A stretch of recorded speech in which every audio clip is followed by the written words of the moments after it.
So why do we need container? So let's say we have built this beautiful application that runs perfectly on our machine. It has all of the right packages, the right version of the packages, the right dependencies, so on and so forth. Once we take it in different environments like QA, production, pre-prod, so on and so forth, it does not work. It will give us a lot of problems when it comes to versioning, packages not available, so on and so forth. How can we resolve that?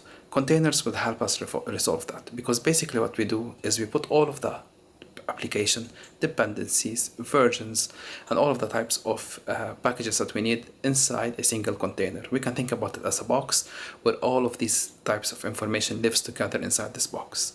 And whenever we want to run our application somewhere, we can just basically think about it, taking this box and put in that environment.